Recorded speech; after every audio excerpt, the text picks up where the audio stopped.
2026 March മാസം 11-ാം തീയതി ബുധനാഴ്ച തിരുവല്ല മഞ്ഞാടിയിലെ മാർത്തോമാ സേവിക സംഘം UP സ്കൂളിലെ ആനുവൽ ഡേയോട് അനുബന്ധിച്ച് കുട്ടികൾ നടത്തിയ ഒരു കഥാപ്രസംഗ പരിപാടി. സേവിക സംഘം സ്കൂളിലെ കുട്ടികളാണ്. അവര് ഏത് ബുക്കിനെ ബേസ് ചെയ്ത കഥാപ്രസംഗം ചെയ്തത്? ഫ്രീഡം അറ്റ് മിഡ് നൈറ്റ്. ആരെഴുതിയതാണ് ആ ബുക്ക്? കോളിൻസും ഡൊമിനിക് ലാപ്പിയറും. പഞ്ചാബിലെ അതിമനോഹരമായ ഒരു സ്ഥലമായിരുന്നു. വിളഞ്ഞുകണ്ട ഗോതമ്പ് പാടത്തിന് നടുവിലൂടെ തെന്നിയകലുന്ന ചെമ്മൺ പാതയിലൂടെ അതാ ദീർഘകാലനായ ഒരു മനുഷ്യൻ നടന്നു പോകുന്നു. കൂട്ടാസി ഉയർന്ന തലപ്പാവ്, നീലൻ കുപ്പായം, വകഞ്ഞു കിട്ടിയ മഞ്ചരിപ്പ്. കൂട്ടാസി ആ പാത ചെന്ന് അവസാനിക്കുന്നത് ഒരു മണിമാളികയുടെ മുറ്റത്താണ്.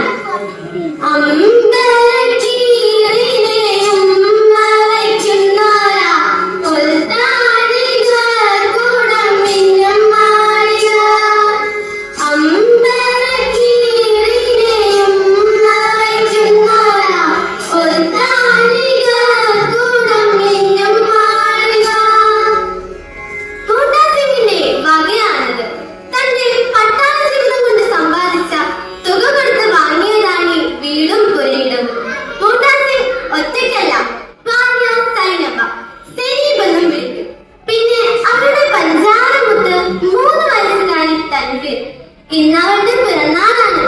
അച്ഛനും അമ്മയും മുത്ത് അവളൊരു പൂമ്പാറ്റയെ പോലെ ആ മുറ്റത്ത് കൂടെ ഓടി നടക്കുന്നു. കന്നിക്കാണിക്കൊന്ന പൂവേ വായിന്റെ പഞ്ചാരമുത്തേ വാ, അച്ഛനും അമ്മയ്ക്കും സ്വർഗം തരാൻ വന്ന കൽക്കണ്ട മുത്തേ വാ, പിച്ച വെച്ചു നീ മുറ്റത്തു വാ, പിച്ച വെച്ചു നീ മുറ്റത്തു വാ.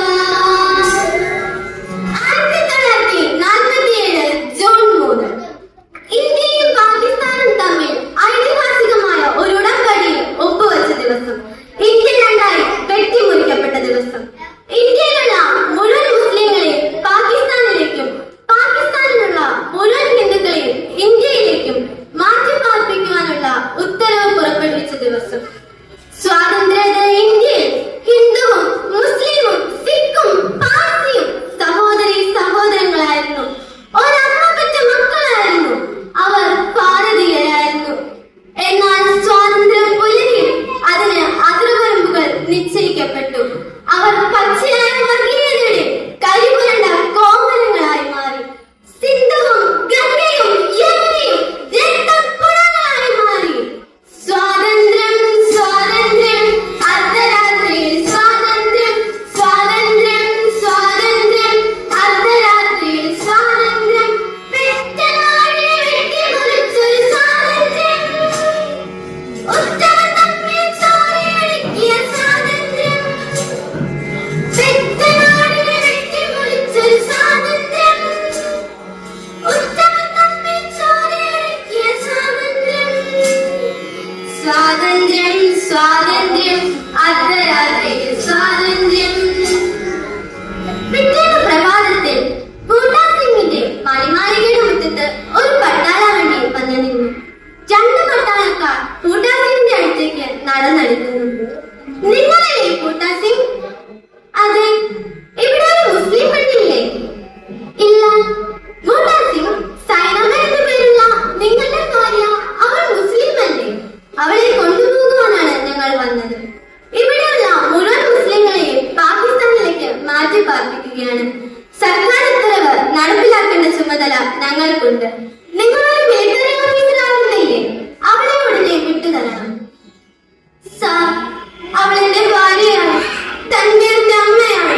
അവളെ കൊണ്ടുപോകുന്നത് സാർ. ഓടി വന്ന സെനി അവരുടെ കാൽകൾ വീണ് പൊട്ടിക്കരഞ്ഞപേക്ഷിച്ചു.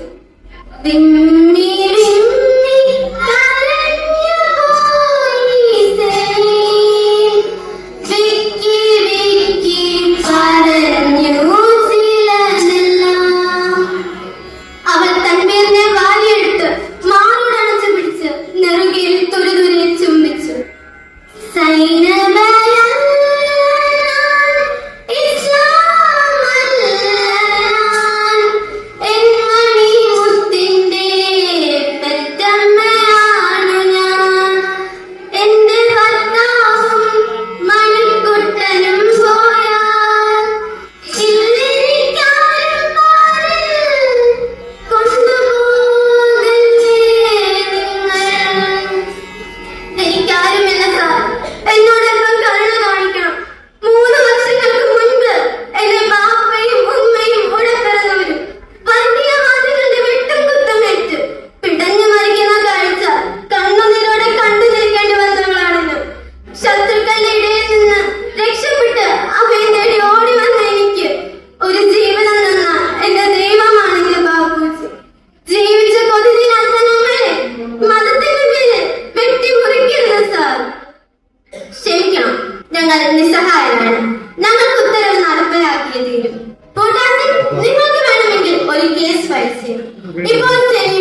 കൊണ്ടുപോകുന്നു.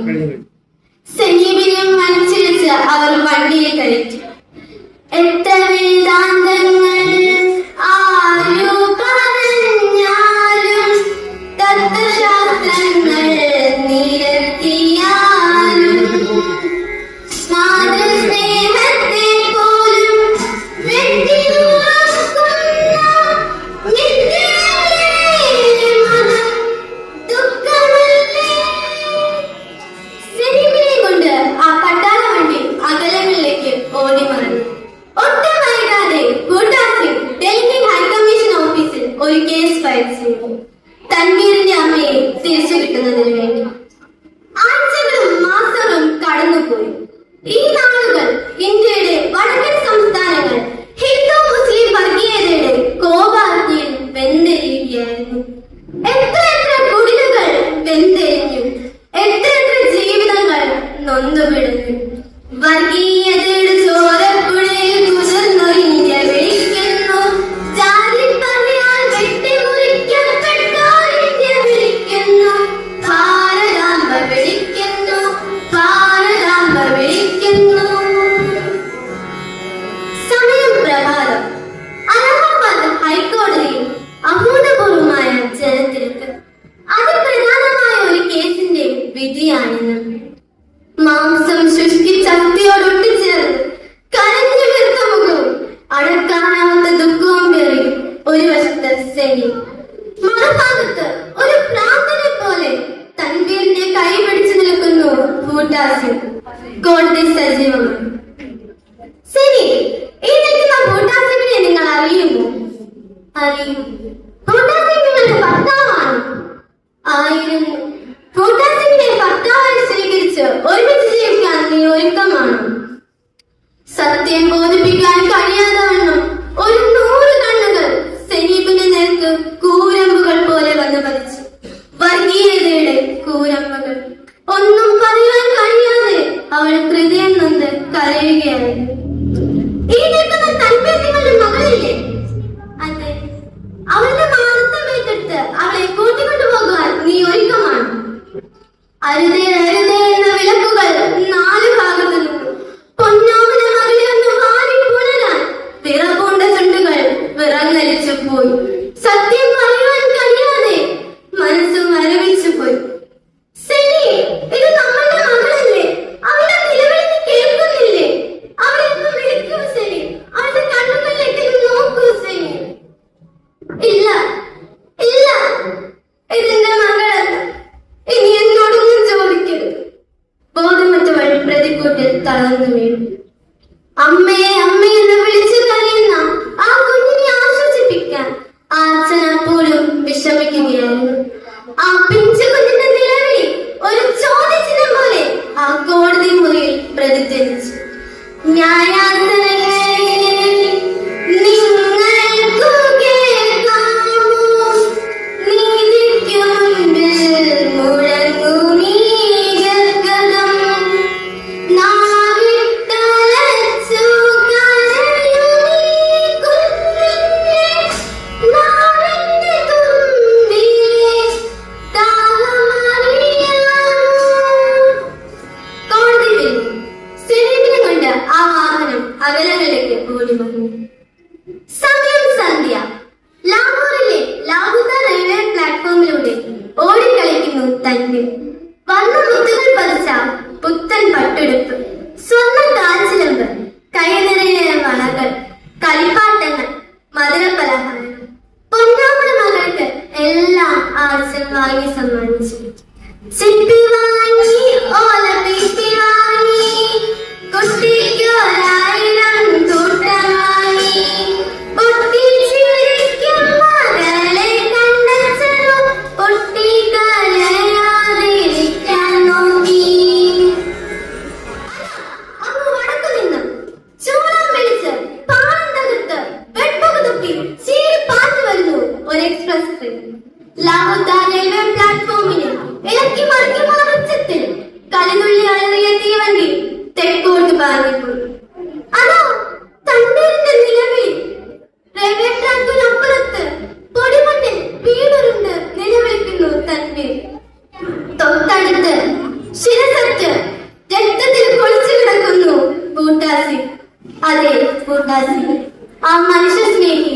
ലോകത്തോട് യാത്ര പറഞ്ഞു. തന്റെ പോക്കറ്റിൽ എഴുതി സൂക്ഷിച്ചിരുന്ന ഒരു കടലാസ് കഷ്ണത്തിൽ തന്റെ അന്ത്യാഭിലാഷം അദ്ദേഹം ഇങ്ങനെ രേഖപ്പെടുത്തിയിരുന്നു: എന്റെ സൈന്യത്തിന്റെ അന്തികത്തിൽ എന്നും എനിക്കു കഴിഞ്ഞിടേണം, എന്നെങ്കിലും നിനക്കോർക്കാൻ കഴിഞ്ഞെങ്കിൽ മണ്ണിടണേ എൻ കുഴിമാടത്തിൽ. സ്നേഹിതരെ, തന്മയൊന്നും ജീവിച്ചിരിക്കുന്നു. ഹിന്ദു മുസ്ലിം വർഗീയതയുടെ ജീവിക്കുന്ന രക്തസാക്ഷിയായി അവളെന്നും ജീവിക്കുന്നു. ജീവിക്കുന്ന തലമുറയ്ക്കൊരു ചരിത്ര സ്മാരകമായി നമുക്കിന്നും ഒരു കല്ലറ കാണാം. ബൂട്ടാ സിംഗ് അന്ത്യവിശ്രമം കൊള്ളുന്ന കല്ലറ. അതിൽ ഇങ്ങനെ രേഖപ്പെടുത്തിയിരിക്കുന്നു: ഇവിടെ ഒരു ഇന്ത്യക്കാരൻ, സർവോപരി ഒരു മനുഷ്യൻ അന്ത്യവിശ്രമം കൊള്ളുന്നു. ഈ കഥാപ്രസംഗം ഇവിടെ അവസാനിക്കുന്നു. നന്ദി. എനിക്ക് 10ാം ക്ലാസ്സിൽ പഠിക്കുമ്പോൾ SES ഹൈസ്കൂളിൽ നിന്ന് സമ്മാനം കിട്ടിയ ബുക്കാണ്. അതുകൊണ്ട് ഞാൻ അതിൽ 4 പ്രാവശ്യം വായിച്ച ബുക്കാണ്. അതിൽ നിന്നും ബൂട്ടാ സിംഗിന്റെ വൈഫിന്റെ പേരെന്താ? സൈനബായി. മോളുടെ പേര് തൻവീർ. അവരുടെ ഒരു ട്രാജഡി ആണ് ശരിക്കും. ബൂട്ടാ സിംഗ് മരിച്ചു പോകുന്നു ഇന്ത്യയുടെ പാർട്ടീഷന്റെ സമയത്ത്. എന്നെ അത്ഭുതപ്പെടുത്തിയത് പേരെന്ന് പറഞ്ഞ മോളെ അജീന. എത്രാം ക്ലാസ്സിലാ? എൽവിന. എത്രാം ക്ലാസ്സിലാ? 4-ല്. ദിയ എത്രാം ക്ലാസ്സിലാ? വൈഗ.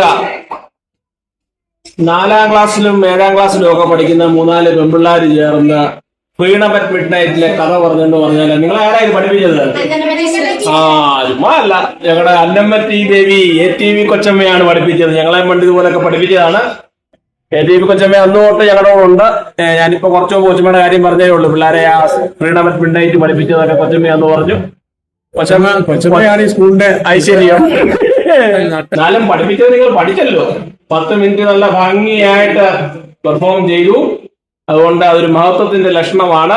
അതുകൊണ്ട് ഇവർക്ക് നല്ല ഒരു ഭാവി ആശംസിക്കുകയാണ്. ഇനിയും കൂടുതൽ കഥകൾ പറയണം. നിങ്ങൾ ചരിത്രം ക്രിയേറ്റ് ചെയ്യണം. എങ്ങനെയാണ് നിങ്ങൾ ചരിത്രം ക്രിയേറ്റ് ചെയ്യുന്നത്? നിങ്ങൾ പഠിച്ചു വലിയ ആൾക്കാരൊക്കെ ആകുമ്പോൾ ഈയിടെ IAS പരീക്ഷയ്ക്ക് 57 റാങ്ക് കിട്ടിയ ഒരു ചേച്ചിയുടെ കാര്യം പത്രത്തിൽ വായിച്ചോ? എന്തോ ചേച്ചിയുടെ പേരെന്തുവാ? ഈ കഴിഞ്ഞ ആഴ്ച ഉണ്ടായിരുന്നു 57 റാങ്ക് കിട്ടി തിരുവനന്തപുരത്തുള്ള ഒരു കൂലിപ്പണിക്കൊക്കെ പോകുന്ന ഒരു ചേട്ടന്റെ മോളുടെ ശ്രീജ. അതുപോലെ വലിയ സ്വപ്നങ്ങൾ കണ്ട് നിങ്ങളും വലിയ IAS-കാരൊക്കെ ആവുമോ? അപ്പോൾ അങ്ങനെ ആകുമ്പോൾ നിങ്ങൾ നിങ്ങളുടെ കഥ എഴുതും. നിങ്ങളുടെ കഥ ലോക ചരിത്രത്തിന്റെ ഭാഗമായി മാറും. അതിനെല്ലാവിധ ആശംസകളും നേരുന്നു. ഞാൻ ഇവിടുത്തെ ഒരു പൂർവ്വ വിദ്യാർത്ഥിയാണ്. നിങ്ങളുടെ കൂട്ട് ഞാനും പണ്ട് സ്കൂളിൽ പഠിച്ചതാണ്. ഇപ്പോൾ ഓൾഡ് സ്റ്റുഡൻസ് അസോസിയേഷന്റെ സെക്രട്ടറിയുമാണ്. സോ എല്ലാവിധ ആശംസകളും നേരുന്നു. Thank you. Bye bye.